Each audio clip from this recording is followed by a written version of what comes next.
The meeting of the Santa Clara Valley Open Space Authority Board of Directors is now called to order at 6:30 p.m.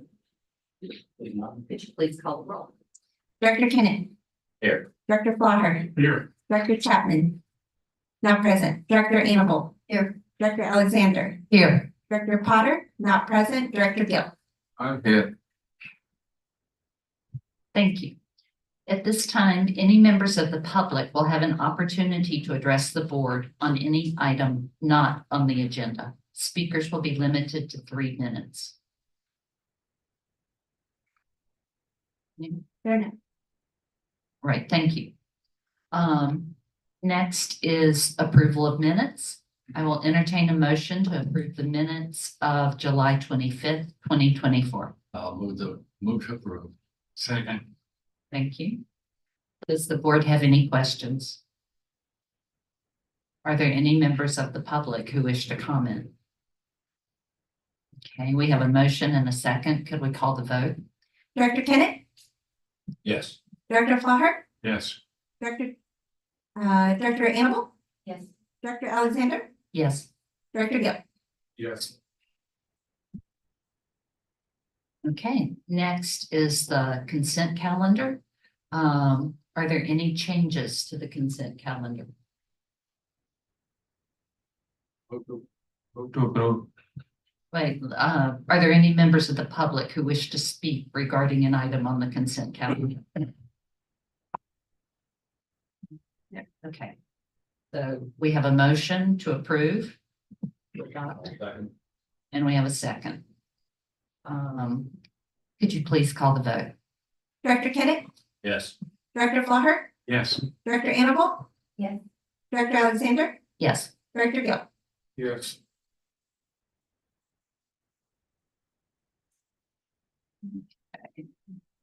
All right, moving right along. Go to new business. Members of the public will have the opportunity to comment on any matter on the agenda. Speakers are limited to 3 minutes. So the first item is authorize the general manager or assistant general manager to enter into a revised purchase agreement with Peninsula Open Space Trust for a subset of Mid-Coyote Valley properties with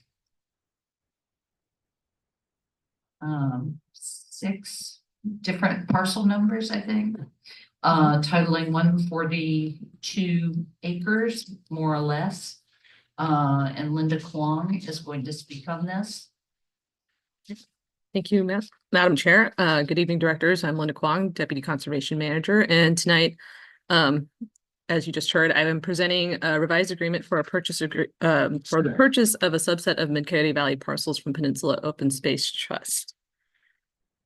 And so as you're familiar, this map that you see on screen, it shows the 1,500 acre Coyote Valley area that had been protected in partnership by the authority, Peninsula Open Space Trust or POST, and the city of San Jose. And they are the focus of the Coyote Valley Conservation Areas Master Plan, or what we call CV Camp. And so on March 14th, the board had approved the purchase of 856 acres in Coyote Valley from Peninsula Open Space Trust for a total of $33,100,000, of which $33 million was expected to be funded by state grants. The properties that were part of this purchase is shown in the golden yellow and then the orange. This purchase was supposed to occur in 2 phases. The first phase was to transfer Laguna Seca, which is in the gold color, which was 377 acres for $16 million. And then the second phase was to transfer the Mid-Coyote Valley parcels, shown in the orange color, covering 479 acres for $17,100,000, with $17 million anticipated from the Wildlife Conservation Board, or WCB. The transfer of Laguna Seca is going as planned and anticipated to close by the end of this year. However, there's been a hiccup in the transfer of the Mid-Coyote Valley parcels. So in May of 2024, Governor Newsom announced a large deficit in the state budget for fiscal year 2024 to 2025, which ultimately ended up being a $17 billion deficit that was announced in June. So as a result, we had to scale down our grant application to request $5 million from WCB for the subset of the parcels. And so after discussing that with Post staff, we agreed to move forward with the 3 properties that are highlighted on your screen, totaling 142 acres for $5.1 million. And these 3 properties together total about $8 million in fair market value or appraised value, which would leave about a 37% match that would keep us competitively positioned for a $5 million request from WCB. These parcels include some dilapidated residents that Post will be removing, and the authority will fund $100,000 of the purchase price as we previously committed to in the prior purchase agreement. And the reason why they're not all contiguous was because Post had preferred that the L-shaped parcel, which we call Fisher's Bend, that's a bit separated from the other 2 parcels. They preferred including that in this transfer because they had owned it for the longest time after acquiring it in 2017, and they had received a grant from the Gordon and Betty Moore Foundation for $1.75 million at the time of acquisition. And as they described the project objectives in the grant, one of the objectives was to transfer the property to the authority. And so by transferring this first, it allows them to close out that grant sooner. So to move forward with these changes, the staff is seeking a board approval to terminate the previous purchase agreement that covered all of these parcels and enter into a revised purchase agreement with just the subset of parcels at a purchase price of $5.1 million. The rest of the terms of the purchase agreement remain the same. And our grant application will go before the WCB board in November. And if awarded, we anticipate closing on the subset of parcels in March of 2025. So we will plan to return to WCB to apply for a grant to acquire the remaining 337 acres for $12 million. And the availability of funds from WCB may depend on the potential climate bond passing in November, or if other sources are identified by WCB in funding. And so with that, the staff recommendation is for the board to authorize the general manager or an assistant general manager to enter into a revised purchase agreement for a subset of the Mid-Coyote Valley parcels, totaling 142 acres from Peninsula Open Space Trust for $5.1 million. And that concludes my presentation. I'm happy to answer questions. These are 2 separate resolution or just one? Just one. Those are both is included inside them. I mean, one is just you said we have to be cancel the first whatever we have that, and then we have only 142 this time, right? Through the chair, it'll all be accomplished within the same agreement. So the termination and then the new terms or the revised purchase prices all in agreement. Yeah, I'm not sure I got the exchange. So the balance of these lands, what's the plan? So we will be applying for that. We don't yet know, what funding is available to the grant funder, WCB. So we have to wait a little bit to see if the climate bond passes in November. That might infuse them with additional funding, and it may take a while for them to get the organizational structure and administrative structure to allow us to apply for those grants. Or if they're able to come across other funds, then we might seek to apply for those funds. But they're the ones that Post retains, of course, are reserved for farming, etc. Right? The time. So they remain kind of managed in the status quo state until CV camp is complete. And currently they are being used for hay production primarily. There's also some cattle grazing on there. And then there were some walnut orchards, but the trees weren't doing well. So those were being removed. I see put them there because it's in a floodplain. But they knew that. Okay. Through the chair, Linda, could I just ask you one more to go over the anticipated transfer date, close of escrow and transfer date for the Laguna Seca parcels? Yes. The anticipated transfer for the Mid-Coyote Valley scaled down parcels. And then the soonest that the Wildlife Conservation Board may be receiving climate bond money, assuming it passes in November, that then we could apply for the balance of the 12 million to get those from Post. Yes. So the Laguna Seca parcels, which are shown in gold on this map, that will close at the end of this year. And that $16 million in grants that we're receiving from the California Natural Resources Agency and state parks. And those are funds that were awarded prior to the deficit. And so that's been secured and we're on a good path to get that to close by the end of the year. The Mid-Coyote Valley has now been split into 2 transactions. The current subset, if we are awarded the grant, the $5 million from WCB, we anticipate closing that in March, and that's the same close of escrow date that is in the purchase agreement, so we're contractually bound to do so. And then the remaining parcels, it may take what we've heard about 6 months or 8 months after November, if the climate bond passes, for them to get the administrative structure for the grant, but it may take longer than that. And so that's the biggest question mark as to when that might be available. But it still posts desire that, assuming the funds can be secured from the state, that the entirety of those Mid-Coyote Valley orange parcels would be That's transferred correct. to the OSA. Correct. And Post is obviously well aware of this and is just working with Yes. us as we're trying We've- to work with the deficit in the state. Correct. Yes. We've been working very closely in lockstep with them to make sure are informed and also are part of the strategy. And what happens if the climate bond doesn't pass? I think we'll have to kind of see what happens at that point. If the state has other pots of funding that they may make available to us, we can apply for those. But we'll have to adjust accordingly and work with the funder and see, what the possibilities are.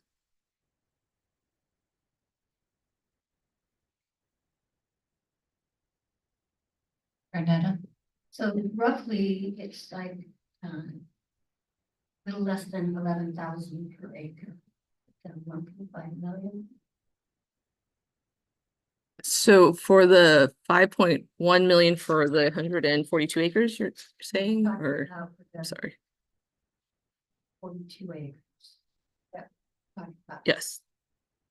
The 142 acres were appraised for approximately 8 million, which is kind of in the 50,000 an acre range. Appraised for 8. Correct. And so Post is leaving the 3 or so million as a bargain sale. And so that will serve as match, which will make our application more competitive.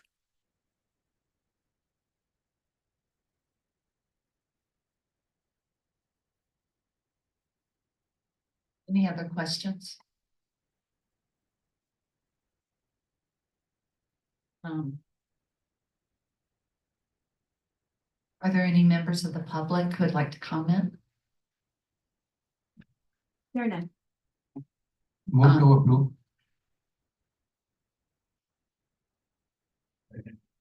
Thank you. Okay, we have a motion and a second. Is there any other discussion? Can we vote? Director Kenneth, Yes. Director Slaughter, Yes. Director Annable. Yes. Director Alexander, Yes. Director Gill. Yes. Thank you.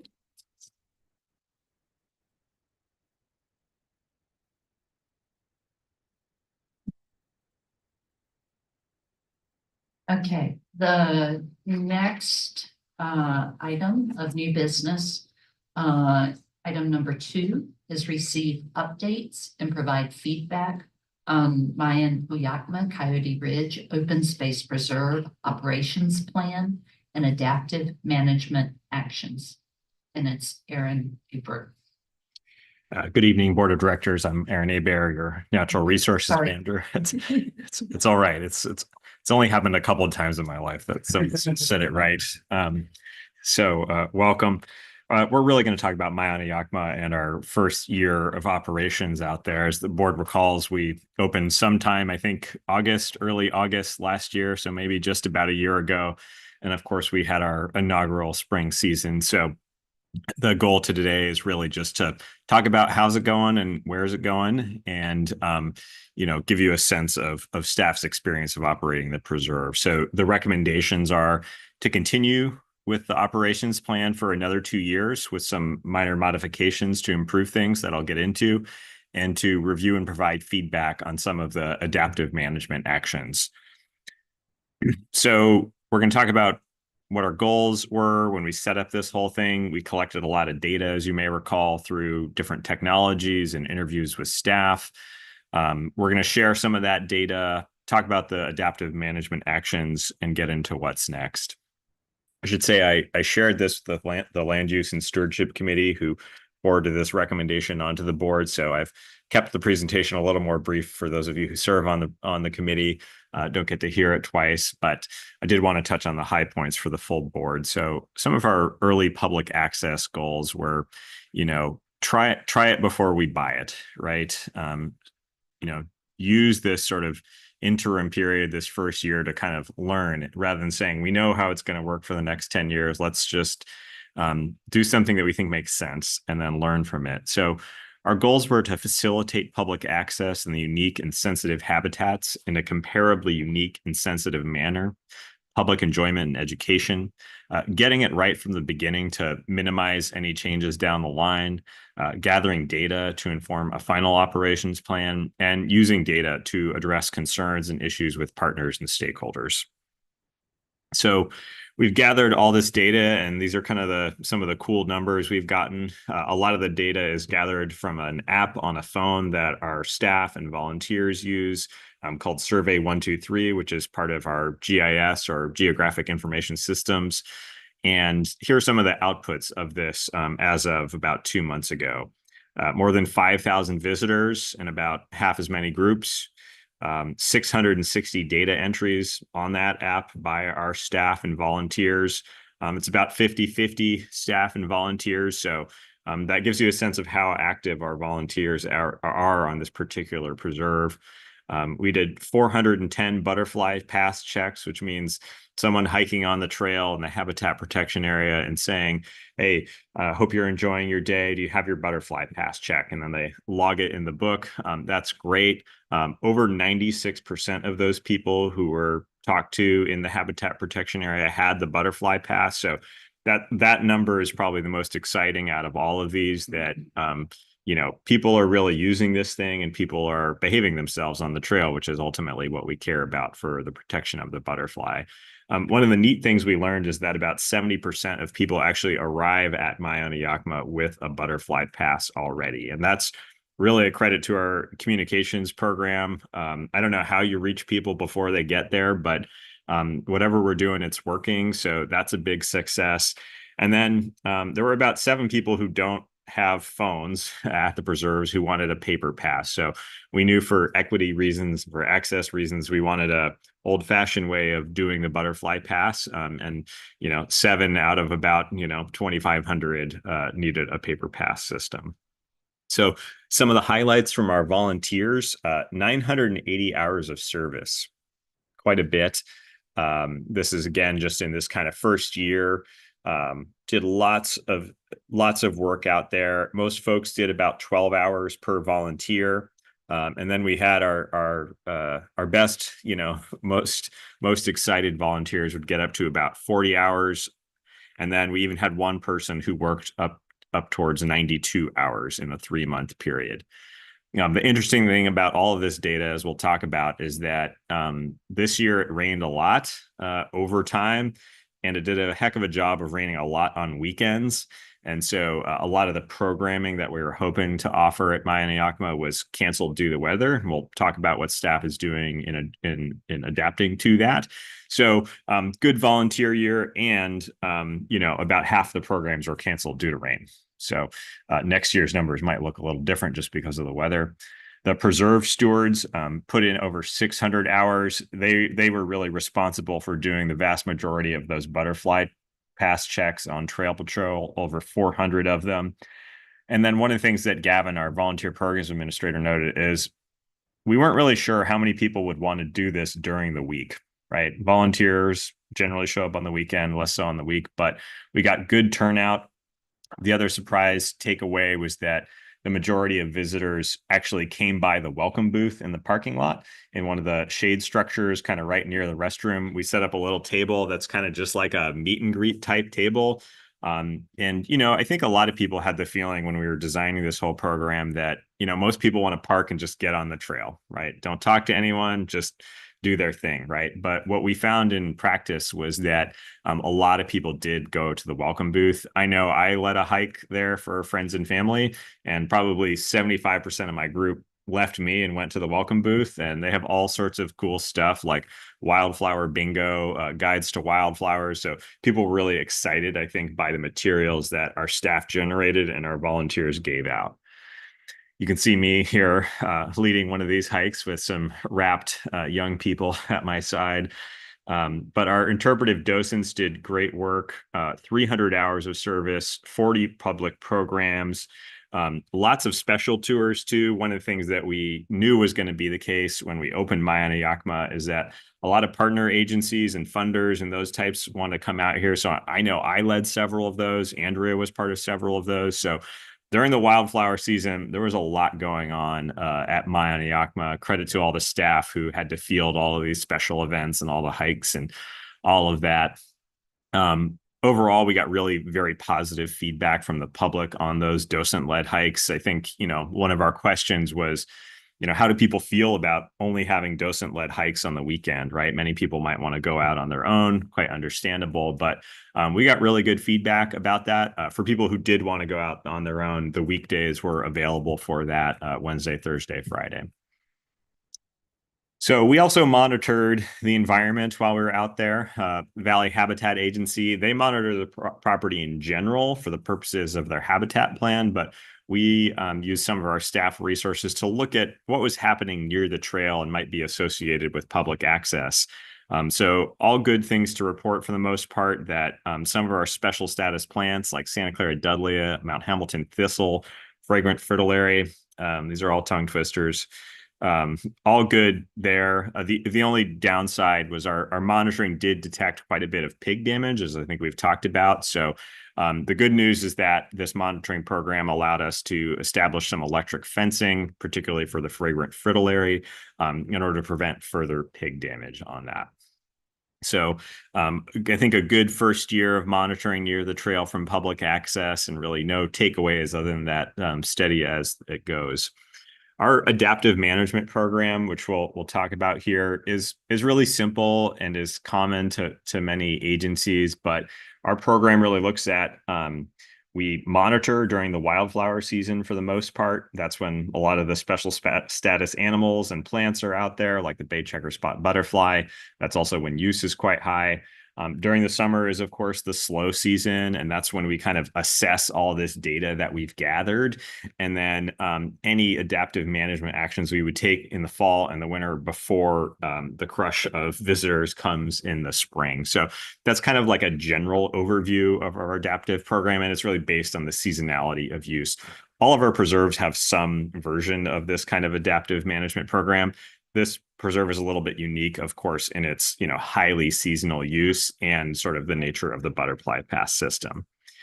So staff has developed this adaptive management toolkit that you can see here on the screen. And it's really like an escalating series of steps that we can take in order to better manage the preserve going forward. And, most simply at the administrative level, there's things that our field staff would normally do at all of their preserves, right? If a sign is broken or needs replacement, they're going to do it. If they think a sign needs to move 10 feet to the left, they're going to do it. But then there's kind of this higher level where we observe a more substantial problem that isn't solved by the normal stuff that staff would be doing. And that could be trail widening, that could be issues with the butterfly pass, or something that's like a little more substantive. And that at the significant adaptation level, that's really the general manager's discretion. So in this case, staff would take an issue and say, hey, we want to do one-way trails, or we want to change the operating hours, or kind of a bigger tweak like that. And that's at Andrea's sort of discretion. The highest level, which is the boards, and that's the one we'll look at, are kind of these major adaptations that require your approval and would really be about big things like changing approved user groups or regularly increasing the capacity of the preserve. So I'll show you what those are, but that's kind of the tiering system we've identified in order to sort of describe who's doing what And again, it's kind of this escalating process where if field staff are unable to handle it, if my team's unable to handle it, then we'd escalate it to the management level, to the general manager's level. And then finally, if that's not working, of course, we would escalate it to the board. Right? Hopefully that makes sense.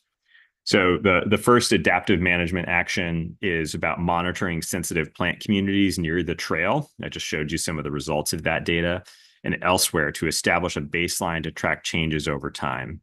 And you have these different action thresholds, right, at the staff, management, and board of directors level. The ones I want you to pay attention to are in that box, the major adaptations. So if we got to the point where there were significant losses of plant populations near the trail and elsewhere on the property, and we thought those were attributable to trail use, well, the board could consider seasonal closures, visitation reductions, changes to authorized user groups, and docent-led only during bay checker spot butterfly season. So hopefully you get a sense of how these adaptations work. Obviously, at the lowest level here, and I won't belabor all of them, but staff can do signage, they can do fencing, they can do other things near the trail to kind of like keep people on the trail, even as they might be seeing a little bit of plant damage, right? The next one is for trail widening, switchback modifications, volunteer trails, and other maintenance issues. Again, same kind of escalation. So the board level here would be, we've got some relatively permanent trail modifications that were not authorized, and the board, again, these kind of high level actions could consider seasonal closures, visitation reductions, change to authorized user groups, and docent led only during bay checker spot butterfly season. At the general manager's authority, we could implement one-way trails, intercept surveys, and discussions with user groups, or hard fencing, right? Those are sort of tools, hopefully, of less common resort. And then, of course, at the lower level, it could be regrading, signing, fencing, reseeding, that kind of thing that staff normally do. The fourth one here is about unauthorized use and trespass during in different areas. Monitoring areas 4 and 5 are those that are always closed to the public. They're sort of north and south of the general hiking route. And then areas 1, 2, and 3 are only closed, and that's the habitat protection area. Those are closed on Mondays and Tuesdays regularly. So if we're observing trespass, again, this is a similar kind of escalation. The board could consider citations and enforcement, seasonal closures, and again, restricted access during bay checker spot butterfly season. This last one is really about looking, we're collecting all this data, right, about maintenance, about butterfly passes, about trail use. And this is about monitoring the types of users and groups and comparing against compliance and maintenance observations. And I guess the underlying idea here is if we're having trouble with a specific user group, that this is an escalation strategy the board and the organization could use to deal with an issue that might be user group specific. So at the general manager's level, outreach to community groups and information sent to the board saying, hey, we're having a problem with this group. We're working on it. Hopefully our outreach goes well. Again, this is kind of typical of what we would already do, I would say. At the board level, it would be reviewing authority policies and approved user groups at the preserve. So the board adds its discretion. If it says, gosh, I can make up a user group here, we've been unable to resolve this issue with this normal sort of series of escalations. Let's take away the approved user groups at this preserve because it's just not working out. Hopefully we never get there, right? But again, this gives you the sense of what the board's authority might look like. Finally, this one may be of interest to the board is, looking at parking lot fullness. I mentioned we're gathering quite a bit of data out there through our apps. And one of the things we're able to do is keep track of how full and when the parking lot is full. And as you can imagine, springtime weekends are obviously the full points, but we don't have a lot of data around the other times, say during the week. How long is this bloom period and when do we have this visitation? So, one of the things that we've talked about, and if we find that the parking lot is quite full, is of investigating offsite parking and shuttle service. Similarly, a parking pass system at the board's discretion could be implemented if we were really struggling with parking or looking at parking expansion at other staging areas, right? So again, our goal here is, of course, to, facilitate access for people in a sensitive way. But, as we know from other preserves, parking is a challenge, and hopefully Mauna Yakima gets more and more popular over time. So those are the big things we're doing. Yeah. The parking, this is slide. So did you have the data maximum of parking lot fullness? So for the past few years, so what is the maximum parking we have? I think the visitor we can just saw that one. So your question, if I heard you right, Director Gill, is Let me just again explain to you. So do we have any kind of a monitoring system at this point that we can tell how many parking we maximum on one time is full? So any numbers like 80% or 50%, 75%, 30%, the maximum limit I want to be just know that what is you just monitors at this point. Yeah, so we have a couple roles in the parking lot, and one of them is sort of the parking lot greeter. So when you come into the parking lot, usually we'll be greeted by an open space technician. They have a little clipboard where they're keeping track of the number of cars and vehicles. And then separately, if the parking lot is ever full, they take note of that. So that's how we're gathering the data. And hopefully when we analyze it, we can get a little more information about how often it's full. Does that answer your question? Yeah, so how often? Yeah, right now I have to say we're a little short-staffed in our GIS program, so we haven't analyzed the data, but I can get that to you. By sort of anecdotal accounts, I'll say that it was relatively full because we had half of those days closed for rain, like I mentioned, probably concentrated use on the available weekends. So certainly during the bloom period on the weekends, the parking lot was very full. I would say the rest of the time, not so much. But we have the experience sometime of the parking lot is full, right? Yeah, I think we did experience it a couple times this year. So what we're doing this next year, what staff is proposing is some minor tweaks to make this thing better for all parties. That is concentrating volunteer opportunities and programming around the peak bloom and demand. The way we set up the program was to basically have 3 months of kind of equal staffing and equal volunteer opportunities. And what we found is that the public is actually quite attuned to when the flowers are blooming. So kind of in the shoulder season, when the blooms weren't as big, either starting or ending, there was just a lot less activity at the preserve in general. And so we want to kind of like concentrate our staff and volunteer resources to when the public is really showing up. We want to recruit and cultivate more active docents. I think we did a good job with that this year, but partly because of the rain and other reasons, we always need more. As you saw in some of the data, we're really trying to have a big volunteer presence out here, and we want to keep that going more and more over time. Right now, we have a relatively heavy staff presence compared to other preserves. And one way that we might be able to alleviate that sort of heavy staff load is just by having a really active and engaged volunteer group. We want to empower some of our preserve stewards on the same note to free them up for other public engagement.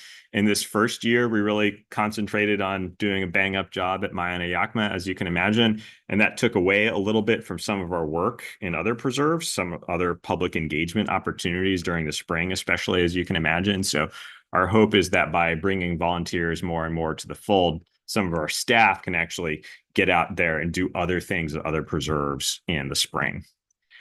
One of the sort of, I think, hiccups we had is that if folks were to show up late on the weekends in particular, they might miss one of the first 2 docent-led hikes that were there. And so particularly if you showed up after 11:30, you really couldn't get on to one of those hikes. And so we're thinking about adding a shorter hike that departs sometime after that. So if people are late or people didn't do advanced planning, that there's opportunity for them to see the wildflowers. One of the things we did on the fly in adaptation to all the rain we got is Originally, we had just big hikes going around the preserve as the main opportunities, but with the wet weather, that really prevented a lot of that in certain days. But there were kind of these times where we got mild rain that folks could safely use the Bay Checker Spot Butterfly Trail, which is the new trail that we built, which is, I think, the best trail segment personally. So we're hoping to sort of formalize that and offer sort of just Bay Checker Spot only hikes that'll function a little bit more in the rain and just have a lower total miles on it. So a little bit more accessible for people who can't commit as long of a hike.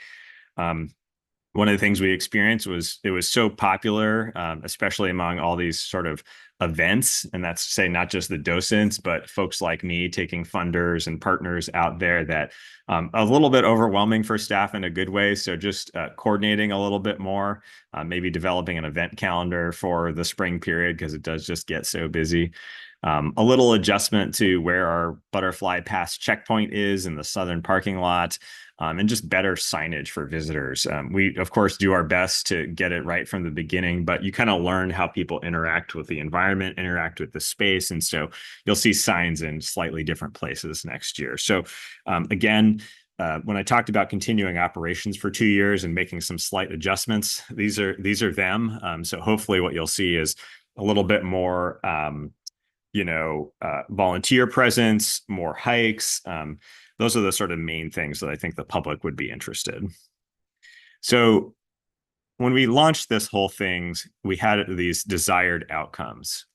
We set up, what do we want to learn in this first year of data gathering? And that's understanding staff and volunteering levels. I think we're getting there. We're tuning in. It was a little bit weird with the rain this year. It's also our first year. So how representative it is of things going forward, I think we'll see. We want to learn about educational messaging. I think we're off to a really promising start. I told you 70% of people arrive with the Butterfly Pass. So we're reaching the majority of people who come to the preserve somehow, and that's great. So more of that. I should also say that we have Spanish and Vietnamese versions of the Butterfly Pass, and those were used. There were more Spanish users and a few Vietnamese users of the pass. So that's great that some of our multilingual work is paying off. I know when I was out there hiking, I showed you that picture of my poor stint as a docent for my friends and family. A lot of multilingual groups were out there tagging along with the docent. So even if you don't see it in the Butterfly Pass data, definitely saw it at the preserve. Knowledge of value-added volunteer process. I think we're learning more about how the volunteers can take an increasing role and, what excites them and what keeps them engaged. And again, we kind of have this vision of volunteers taking more and more of responsibility over time. Learning about trail user habits. I think we've got 1 year of data. It's all good data, but we want to learn more.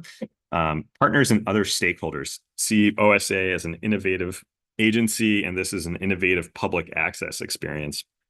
And I would say this one, almost more than any, really knocked it out of the park. There's so much interest in what we were doing. And I think there are a lot of reasons for that. First, the beautiful land and the wildflowers, of course, is very exciting. But also, what is this Butterfly Pass system? That's the thing. I gave multiple presentations to. I did a Together Bay Area presentation, which is all, sort of conservation and parks organizations in the Bay Area.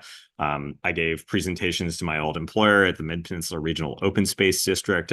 East Bay Regional Parks is very interested in what we're doing here. Their whole thing is how do they open up very sensitive habitats to the public? What are the right tools in that? We got a Trails and Greenways Conference Award, and I also gave presentation to San Mateo County Park. So I would say for the first year, this really shines, and hopefully we can keep that momentum going and celebrate the success of this, I think, really innovative preserve, really innovative agency, and really innovative operations plan.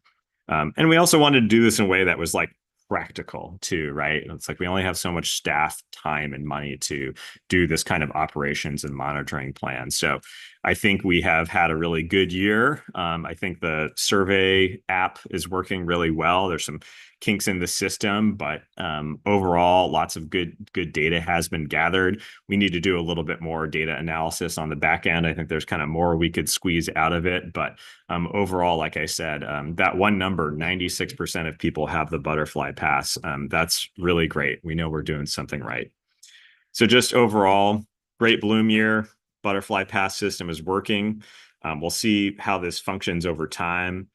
Lots of rain enclosures. That was just kind of part of our learning experience this year. Lots of learning by staff and volunteers. So overall, I think we feel confident the operations plan is working, but we're recommending 2 years to kind of let it settle in and make sure this is the right thing. It's possible we might have less staff presence out there in the future, which would allow us to do other things, of course.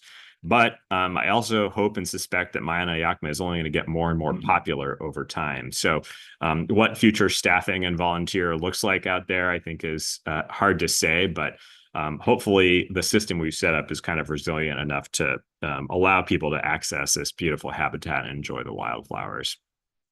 So next steps, really pending the board's consideration, is just revving up for wildflower season 2025. The other stuff we've got going on that isn't related to the operations plan that I'll mention, we're doing a little beautification of the gateway, encouraging native plants to grow there. The idea is to provide a little bit of that wildflower beauty for maybe people with lower mobility that you can access through the Mayan-Wai'i Overlook Trail, so that everyone sort of gets to experience it without necessarily going on a big hike. As I talked about, wild pigs are an issue on Coyote Ridge writ large and at Ma'ayan'a Yakma. So hopefully the board will see a request for a contract in the coming months. We're working with the Valley Habitat Agencies and Justin Fields, our grazing tenant out there, to do some aquatic habitat restoration to the stock ponds, doing invasive species management with VHA and with our own staff, doing our annual grazing monitoring to see how effective our grazing has been in reaching our grassland sort of habitat targets, ongoing maintenance. And the other thing that's probably relevant from a public perspective is we've included budget in this fiscal year for rock and other equipment to improve access on the main loop trail. And one of the reasons that the preserve closes due to rain is not just the incredible mud that you'll get on your boots, but real public safety issues around being able to drive into the preserve in case someone gets hurt and they're 4 miles from the trailhead, right? So these types of improvements we hope will allow more days of open, right? That's really the goal. Also facilitates maintenance and emergency response, of course, which is desirable. So hopefully this next year, even if it were to rain in the same inconvenient way, you might actually see the preserve open a few more days if we're able to improve the road. So with that, I'll conclude with my recommendations, which again is to continue this operations plan for another 2 years with those minor modifications that I showed you. And if you have any questions or comments or feedback on the adaptive management actions, those are welcome too. Thank you. Yes. You spoke a lot about the rainy season, but this July was the hottest month on record by fair margin. How did that affect our participation? Yeah, we definitely saw a drop in visitation. I can look at the data and give you a more quantitative answer. One thing I'll say is that outside of butterfly season, which starts June 1st effectively for us, we have longer preserve hours. So people who are maybe more sensitive to heat, certainly someone like me, you can go in more sort of typical shoulder hours. So I could look at the data. One of the things I'll say about this system is, we're hoping to expand its use in certain contexts to better answer these board type questions about how full is the parking lot or what's visitation like. Really, that's by equipping our field staff with this technology and just kind of taking in the data. So I do think we saw a drop out there. Anecdotally, that's definitely what I've heard. Certainly emphasis on staff resources really drops off in June too. Like I said, in our adaptive management cycle, that's really when we sort of sit back and go, well, how did it go? What do we need to do better next year? And again, with the idea of bringing those things to the board for consideration. I have a question. Do you expect people to get a butterfly pass every time they go out if they're repeat visitors, or can you keep your butterfly pass and keep using it? Yeah, a good question. The butterfly pass is valid for a year. So only need to get it once per season if you're a wildflower hound. Yeah. Other questions? It's a free, right? It's free. Through the chair, I just wanted to ask Erin kind of a maybe a hypothetical question. Do you see the OSA starting to use these adaptive management actions at other preserves? Are we building kind of a template that we can use throughout our system where we increasingly engage, we start with staff and the general manager, then the board? I was just thinking, in another preserve, it may not be sensitivity, it may be mountain lion presence, right? Or something like that. So now we're gonna close that trail or, make those kind of decisions. So what do you think about that?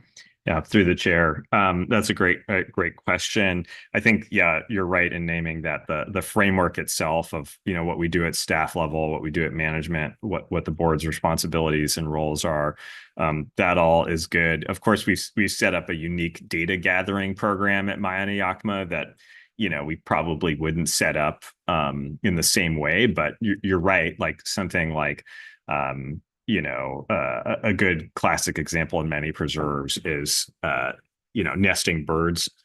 Some preserves, like I'm a rock climber, as some of and they're often seasonal closures for, 5 or 6 months for raptors nesting in the places that I would otherwise like to be climbing, right? So you can monitor these types of things to say, how often are climbers showing up at the crag, even though it's closed, right? So I think that type of program makes sense to set up, especially around sensitive habitats. And then kind of the other side of the program that we've talked about a little bit more tonight is actually sort of more on the maintenance and visitor management side of it, because it's all one system basically. And so questions about how we manage parking lots and stuff like that, I think are also sort of logically managed through this kind of adaptive framework, because it's, ultimately it's about stewardship and not just the natural resources stuff and the maintenance stuff and the people stuff. It's all one, kind of operational framework. I don't have questions, but I think I've expressed this too before, that maybe during the minor modifications during the 2-year period, there'd be consideration of expanding the hours. Because it seems like I can never get there in the right frame to be able to do things. The other thing is, on this, I know we've done it at Coyote, and now you've mentioned it here about possibly doing one-way trails. And my concern is that the ability of the user, sometimes they need to have the ability to go up the southern trail versus the northern trail because of the grades. So when and if you ever bring back to management that kind of proposal, I'm hoping that that will be considered. Because like I don't do Coyote as much as I have done in the past because of the one-way trail.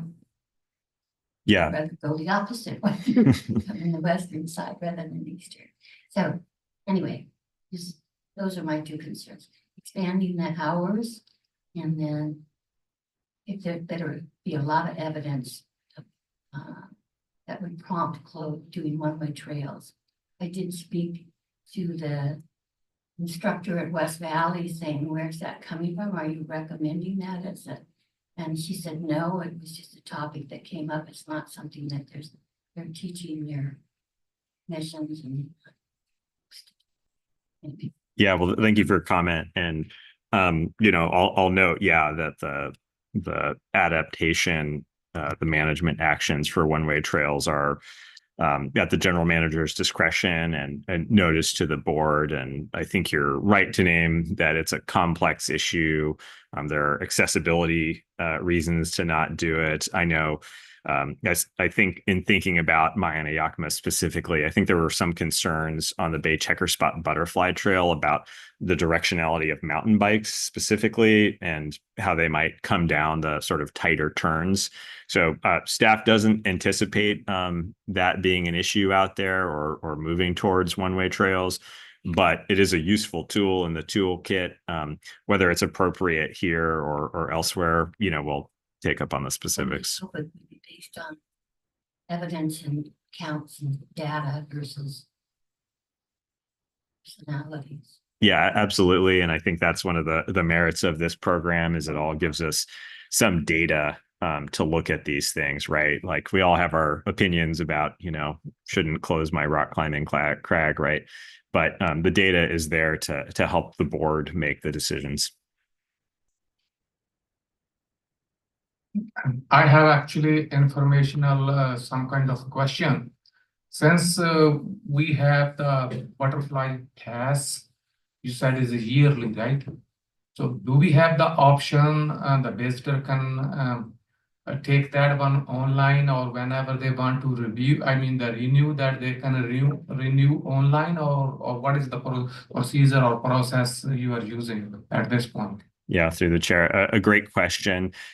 When you sign up for the Butterfly Pass, it is not required that you give us your email address, just to protect people's privacy, but most people do, in fact, give you their email address. So our approach is going to be to, email folks, do our normal communications blast around springtime to make sure folks know that they need the Butterfly Pass and you can renew it on our website. It takes about, 30 seconds. I think you've probably done it. So that's staff's approach to that. Thank you. Other questions? Are there any members of the public who want to comment or ask questions? There are none.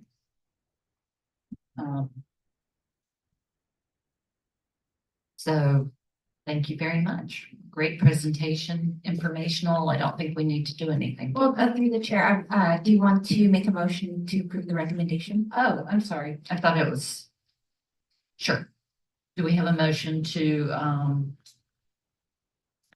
adopt the recommendations? So I'll just move that. I'll second. Thank you. And can we have a vote? Or is there any discussion? Okay, then we'll have a vote. Director Kent, Yes. Director Flaher, Yes. Director Annable. Director Alexander, Yes. Director Gill. Yes.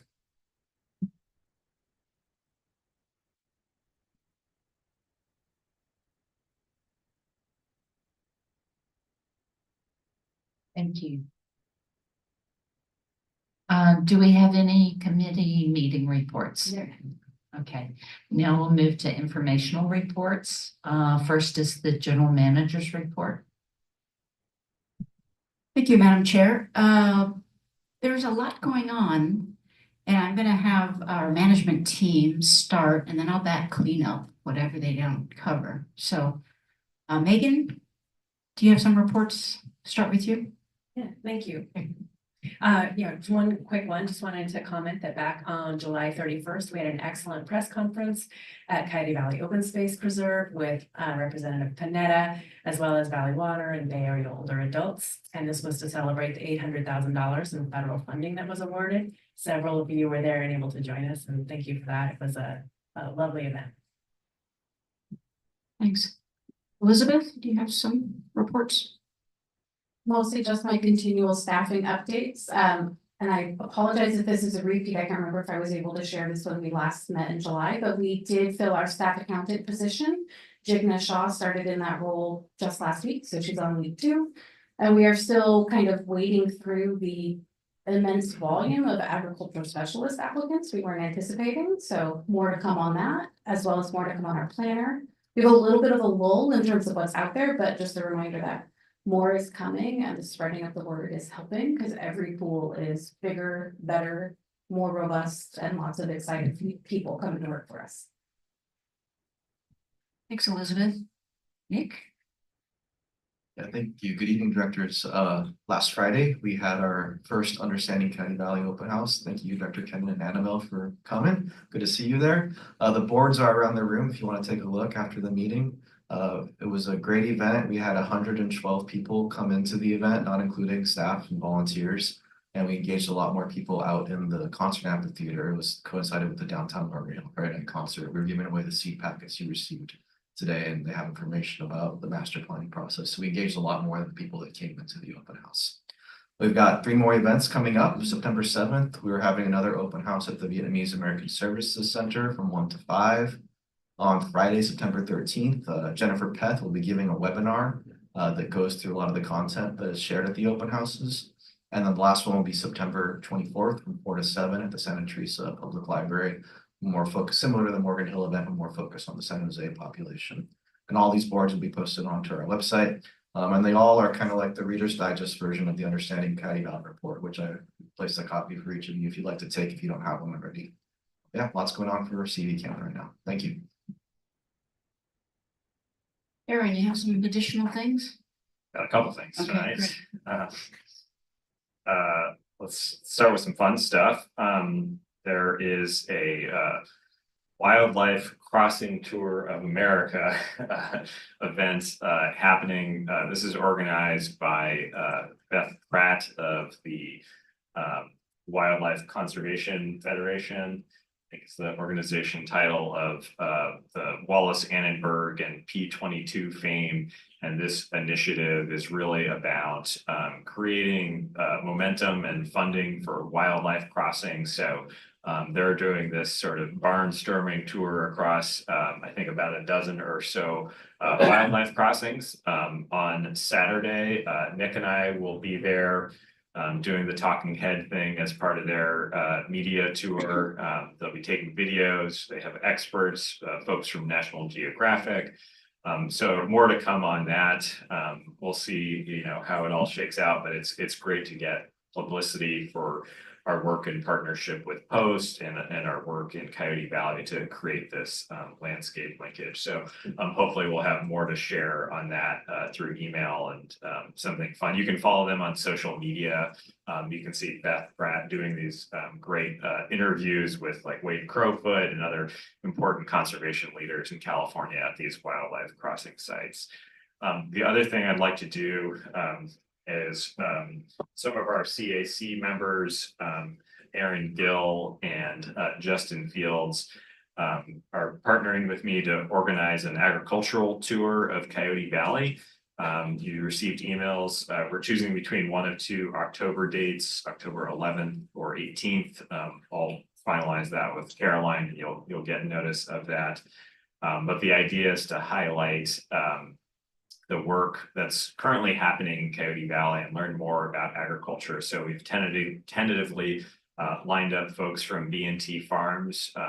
They are, of course, our tenants at the Laguna 60 property, but they're also tenants of most of the row crop agriculture in Coyote Valley. So depending on the timing of the tour and the timing of harvesting, we might get to learn a little bit about harvesting.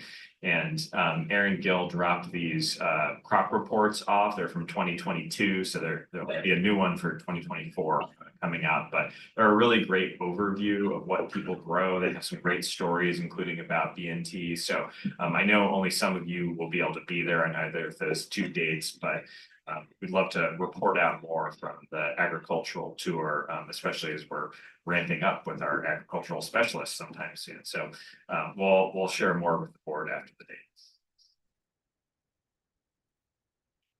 Good evening, directors. I have a few things to start off with for your calendars. As Aaron mentioned earlier, it has been a wonderful year for volunteers, not just at Mayano Yakima, but across all of our preserves. We're so grateful and proud of all of the work that our volunteers do for us. To that end, we have a volunteer appreciation event on September 28th. That's a Saturday at Tilton. That goes from 9 to 11.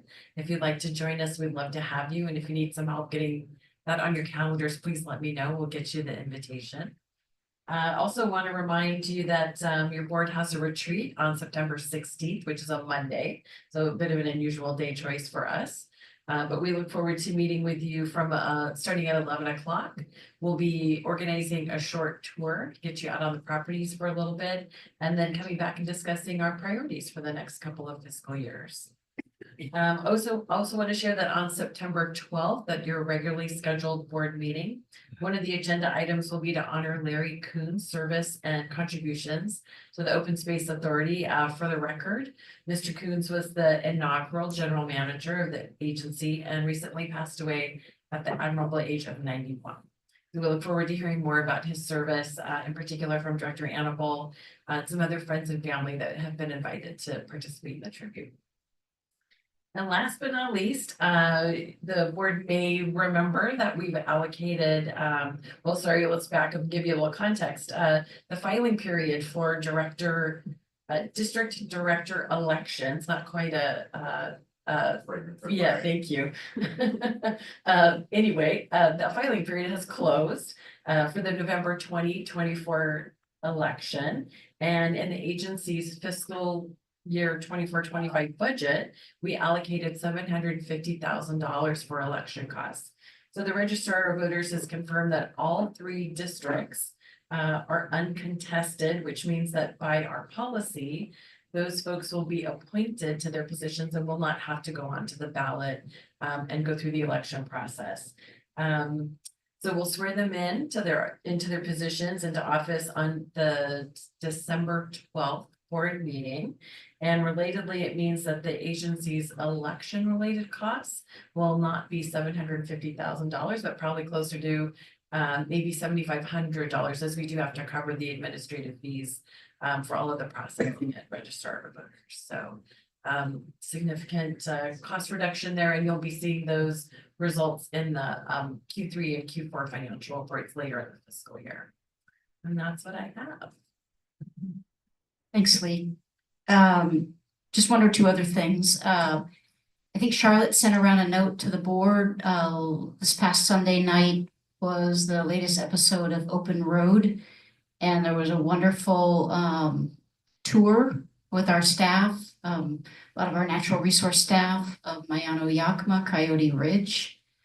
And then we went across the valley, went over to Rancho Cañada del Oro to celebrate the opening of the new accessibility area and the bridge over Yagas Creek. And a real highlight on accessibility and our partnership with Bay Area older adults and bringing visually impaired people out into nature. So anyway, I recommend you just watch it. It's a quick watch and it's really fun to see our staff and the great work that OSA is doing. And then just kind of piggybacking on what Aaron was just talking about, in September, mid-September is coming up, is California Biodiversity Week. And we're one of 3 potential tours with the California Resources Secretary, Wade Crowfoot, wants to come down to a site and celebrate the 30 by 30 initiative, protecting 30% of California's land and waters by 2030 in honor of Biodiversity Week. So we're doing our best to show them that we're really the only site they ought to consider to come see. But they want to do a tour and then have a small stakeholder group discussing afterwards. But so hopefully we'll be telling you all about that in September and how it went. And then in October, we're doing a tour with, I think I mentioned before, we're part of the Santa Clara County Climate Collaborative, which is looking at building climate resilience across Santa Clara County and all kinds of sectors, including in nature. And we've offered to host a tour of Coyote Valley, which will include with the state of California and a number of elected officials at the state level, local level, and key stakeholders. So we haven't started to put that together yet, but that's going to be a great tour. I think with that, Madam Chair, that concludes our presentations or what's going on. Lots of good stuff going on. Thank you. Do we have legal counsel report? No report, Madam Chair. Board member reports? No report. A comment, so many members of staff that were at the Morgan Hill open house. I just walked in and everybody was really tuned in. I think Nick, you've done a great job of keeping all of staff active and knowing what's going on, so they were able to discuss it with folks. I met for the first time our water resource That person, and so it was great to talk one-on-one with her, and if you need help, volunteers at the Vietnamese, let me know, and I'll be glad to show up and give a hand with that.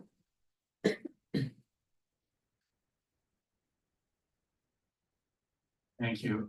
I wanted to do last things on what I talked about recently, and that was steam train in California. There's a statistic put out by Union Pacific that their 24-day tour going out to Roseville, California, and going back to Cheyenne netted approximately 232,000 people coming out to view the train. So they seemed to think that was successful, but they were not surprised. So they're doing another one. This one's going to go through the central part of the country, down through Kansas, down to Texas, and then back up. And that's starting relatively soon. So we'll see if by the end they can gather 500,000 people come out and look at this engine.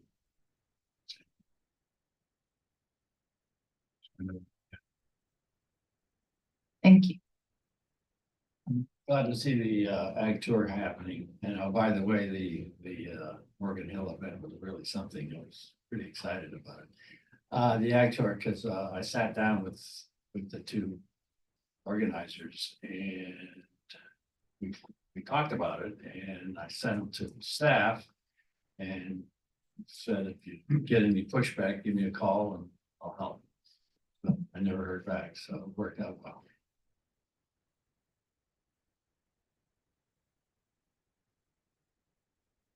Thank you. Anything else? I I think think the board members ought to go put up a tag as to what the most important things are on the last. meetings. okay. I think the meeting is adjourned at 7:36.